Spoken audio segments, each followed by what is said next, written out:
അലൈക്കും വറഹ്മത്തുള്ളാ. എൻ്റെ പ്രിയപ്പെട്ട വിശ്വാസികളെ, അവിശ്വാസികളെ, ഞാനിപ്പോൾ ഇങ്ങനെ ഒരു വോയിസിൽ വന്നത് ഇന്നലെ നമ്മുടെ വയനാട്ടിലുള്ള ജലപ്രളയത്താൽ അതിഭീകരമായ ഒരു പ്രത്യേക വിശേഷമുള്ള സംഭവമായി മാറിയ ചൂരൽമലയിൽ സന്ദർശിക്കുകയുണ്ടായി. എൻ്റെ കൂടെ അവിടുത്തെ കുറച്ച് ആൾക്കാരും സന്നദ്ധ സേനയിൽ ജോലി ചെയ്യുന്ന ആളുകളും അതുപോലെ നമ്മുടെ സാന്ത്വന പ്രവർത്തകന്മാരും ഒക്കെ ഉണ്ടായി. എല്ലാവർക്കും അറിയാം, എന്നെക്കാൾ കൂടുതൽ എൻ്റെ ശബ്ദം കേൾക്കുന്നവർ ഇതറിയുന്നവരായിരിക്കും.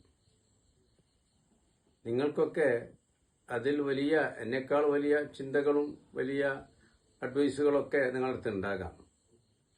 ഞാനിപ്പോൾ ഈ വേദിയിൽ വന്നത്, ഇതിൽ നിങ്ങളുടെ അടുക്കൽ വന്നത്, അവിടെ ധാരാളം സാംസ്കാരിക, രാഷ്ട്രീയ, സന്നദ്ധ, സ്വാന്തന സംഘടനകൾ ധാരാളമുണ്ട്.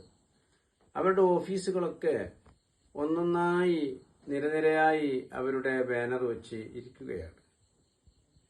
ആ ഓഫീസുകളിലൊക്കെയും ധാരാളം ധാന്യങ്ങളും വിഭവങ്ങളും ഉണ്ട്. ആൾക്കാർ വരുന്നു, പോകുന്നു, ധാന്യങ്ങൾ ഇറക്കുന്നു, വിതരണം ചെയ്യുന്നു, കൊടുക്കുന്നു. അതൊക്കെ നല്ല കാര്യമാണ്. അതൊക്കെ ധാരാളം അവിടെ ഉണ്ട്.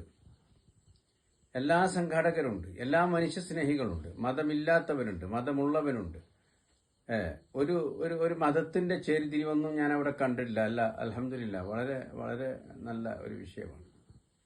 ഞാനിവിടെ പോയപ്പോൾ എന്നെ സ്വീകരിക്കാനുണ്ടായിരുന്നതും ഒരു മതത്തിന്റെ അതിർവരമ്പുകൾ വിട്ടുള്ള ക്രിസ്ത്യാനികളും ഹിന്ദുക്കളും എല്ലാവരും, ഒരു മതമില്ലാത്തവനൊക്കെ ഉണ്ടായിരുന്നു. ഞാൻ നേരത്തെ പറഞ്ഞതുപോലെ മനുഷ്യ സ്നേഹിയാണ്. മനുഷ്യനെല്ലാം ഒന്നാണ് എന്ന് വിളിച്ചോതുന്ന ഒരവസ്ഥയിലാണ് അവിടെ ഉള്ളത്. അതൊക്കെ നല്ലതാണ്. കഴിഞ്ഞ പ്രാവശ്യം വയനാട്ടിൽ വലിയ ജലപ്രളയമുണ്ടായപ്പോൾ അവിടെ തരുവണ പടിഞ്ഞാത്തറ പഞ്ചായത്ത് പന്തിപ്പൊയിൽ വെച്ച് 4ഓളം മക്കളുള്ള, സംസാരശേഷിയില്ലാത്ത മക്കളുള്ള ഒരു കുടുംബത്തിന് ഞങ്ങൾ ഒരു വീട് വെച്ച് നൽകുകയുണ്ടായി. അതിനൊക്കെ കടത്തി വെട്ടിക്കൊണ്ടാണ് ഇവിടുത്തെ ഈ ചൂരൽമലയുടെ സംഭവങ്ങൾ ഞാൻ ഇന്നലെ മനസ്സിലാക്കിയത്. ധാരാളം സമ്പന്നന്മാരും സന്നദ്ധ സംഘടനകളും സർക്കാരും വലിയ വാഗ്ദാനങ്ങളൊക്കെ പ്രഖ്യാപിച്ചുകൊണ്ടിരിക്കുകയാണ്. അത് ചർച്ച ചെയ്തുകൊണ്ടിരിക്കുകയാണ്. കൂട്ടത്തിൽ നമ്മുടെ അവിടുത്തെ സ്ഥലം MLA ടി സിദ്ദീഖ് സാഹിബിനെയും കണ്ടു. അദ്ദേഹത്തോടൊപ്പം കുറെ ആൾക്കാർ. ഞാൻ ചോദിച്ചു എന്താണ്. അപ്പോൾ അവരൊക്കെ നല്ല അഭിപ്രായങ്ങളാണ് പറഞ്ഞത്. അപ്പോൾ ഞാനത് വിശദീകരിക്കേണ്ട ആവശ്യമില്ല. ഗവൺമെന്റുമായി ടൈഅപ്പ് ചെയ്തുകൊണ്ട് ഇവർക്കൊക്കെ ഒരു ശാശ്വത പരിഹാരം നൽകാനാണ് എല്ലാവരും ഉദ്ദേശിക്കുന്നത്. അത് പല അഭിപ്രായങ്ങളും അവിടെ കാണുന്നു. ഗവൺമെന്റ് സ്ഥലം കൊടുക്കുക, മറ്റുള്ളവർ കെട്ടുക, അതുപോലെ മറ്റ് സന്നദ്ധരായ മറ്റു പല വ്യക്തികൾ സ്ഥലം കൊടുക്കുക, കെട്ടുക. അതെന്തോ അതിലൊന്നും എന്നെക്കാൾ കൂടുതൽ ഈ ശബ്ദം കേൾക്കുന്ന നിങ്ങൾക്കറിയാം, അവിടുത്തെ ചുറ്റുപാടുകൾക്കറിയാം, അവിടുത്തെ രാഷ്ട്രീയ സംവിധാനങ്ങൾക്കൊക്കെ അതിൽ വലിയ ധാരണകളുണ്ടാവും. അതിലൊന്നും ഞാൻ കടക്കുന്നില്ല. നമ്മുടെ ഈ ചിന്തയിലപ്പുറം എത്തിപ്പെടാത്ത ഏറ്റവും ഒരു ഉപകാരമുള്ള ഒരു വിഷയത്തിലേക്ക് കൂടുതൽ ആരെയും ചിന്തിച്ച് കണ്ടില്ല. ആ വിഷയത്തിലേക്കാണ് ഞാൻ ശ്രദ്ധ ക്ഷണിക്കുന്നത്. അവിടെ ക്യാമ്പിൽ കഴിയുന്ന ധാരാളം കുടുംബങ്ങളുണ്ട്.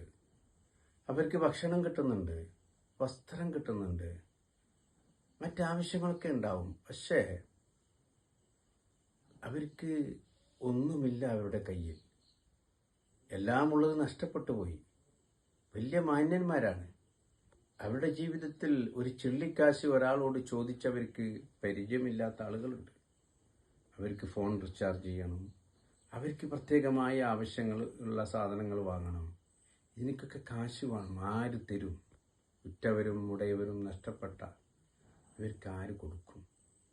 ഇത് കണ്ടറിഞ്ഞുകൊണ്ട് എൻ്റെ പ്രിയപ്പെട്ട സന്നദ്ധ സേവന നടത്തുന്ന ആളുകളൊക്കെ, ഞാനടക്കം ഇത് എന്നോടും ഞാൻ പറയുകയാണ്, നമ്മളിപ്പോൾ അടിയന്തിരമായി അവർ ചെയ്യേണ്ടത് അവിടുത്തെ ഓരോ കുടുംബത്തിനും ഒരു 10,000 രൂപയെങ്കിലും വെച്ചിട്ട് അവരുടെ കയ്യിലേക്ക് ഇപ്പോൾ കൊടുത്താൽ സത്യത്തിൽ അത് വലിയൊരു നേട്ടമായി നമുക്ക് കാണാൻ പറ്റും. അത് കൊടുത്തേ പറ്റുള്ളൂ. നിർബന്ധ ബുദ്ധിയോടുകൂടിയാണ് എൻ്റെ ശബ്ദം കേൾക്കുന്നവരോട് ഞാൻ പറയുന്നത്. നമുക്കൊക്കെ കൈകോർത്ത് ഈ സംവിധാനത്തിലേക്ക് പോകണം. ഏത് സംഘടനാ സംവിധാനമാകട്ടെ, ഏത് സാംസ്കാരിക രാഷ്ട്രീയക്കാരാകട്ടെ, ഞാൻ ജനങ്ങളോടാണ് ഇപ്പോൾ സംസാരിക്കുന്നത്. എൻ്റെ മുമ്പിലിരിക്കുന്നത് ജനങ്ങളാണ്. ആ ജനങ്ങളോടാണ് ഞാൻ പറയുന്നത്. ആ വിഷയത്തിൽ നമുക്ക് ഒരു എത്രയും പെട്ടെന്ന് ഒരു തീരുമാനമെടുത്ത് ഇൻഷാ അല്ലാഹ് അവിടെ താമസിക്കുന്ന ക്യാമ്പുകളിൽ താമസിക്കുന്നവരെ മറ്റു വാടക വീട്ടുകളിലേക്കൊക്കെ മാറ്റുന്നെന്ന് പറഞ്ഞു. എന്ത് പറഞ്ഞാലും അവരുടെ അടുത്ത് ക്യാഷ് ഇല്ല, അവരുടെ അടുത്ത് സാമ്പത്തികമായ ഒരു കഴിവില്ല. അടിയന്തിരമായി ഇത് ഗവൺമെന്റിനെയും അതുപോലെ സന്നദ്ധ സംഘടനകളെയും ഞാൻ പ്രത്യേകമായി ഉണർത്തുകയാണ്.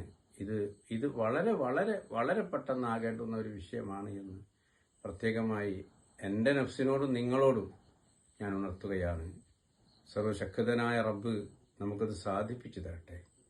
അവിടെ സേവനം ചെയ്ത ഓരോ ആളുകൾക്കും എങ്ങനെയാണ് നന്ദി പറയേണ്ടത് എന്നറിയുന്നില്ല. അവിടുത്തെ പോലീസുകാരായാലും പട്ടാളക്കാരായാലും അതുപോലെ ഒരുപാട് മറ്റുള്ള സന്നദ്ധ സേവന രംഗത്തുള്ളവരായാലും അവർ എല്ലാം ത്യജിച്ചുകൊണ്ട് ഒന്നും ആഗ്രഹിക്കാതെ വളരെ നിഷ്കളങ്കരായി അവർ സേവനം അനുഷ്ഠിച്ചുകൊണ്ടിരിക്കുകയാണ്. കൂട്ടത്തിൽ ചില തീക്കണ്ണുകൾ ഉണ്ടാകാം, അത് ഞാൻ പരാമർശിക്കുന്നില്ല, അത് എല്ലായിടത്തും ഉണ്ടാകുന്നത് പോലെ. പക്ഷെ അവരുടെ പ്രവർത്തനങ്ങളും അവരുടെ സേവനങ്ങളും കാണുമ്പോൾ സത്യത്തിൽ അതൊരു വല്ലാത്തൊരു മനസ്സിൻ്റെ ഉടമകളാണ് ആ സേവകന്മാരൊക്കെ. അല്ലാഹു തആല അവർക്ക് വലിയ പ്രതിഫലം നൽകട്ടെ എന്ന് നമ്മളൊക്കെ ദുആ ചെയ്യണം, പ്രാർത്ഥിക്കണം. അവർ ഒന്നും പ്രതീക്ഷിച്ചുകൊണ്ടല്ല അവർ സേവനം ചെയ്യുന്നത്. ഇനി ഒന്നും പ്രതീക്ഷിക്കാതെ സേവനം ചെയ്യുന്ന ദൈവവിശ്വാസികളല്ലാത്ത ആൾക്കാരും ധാരാളമുണ്ട് അവിടെ. അവർക്കും നന്മ കൊടുക്കട്ടെ എന്ന് എൻ്റെ ഒരു പ്രാർത്ഥനയോടെ എല്ലാവരും ഇത് ശ്രമിക്കണമെന്ന് ഉണർത്തലോടെ. അസ്സലാമു അലൈക്കും. ജയ് ഹിന്ദ്.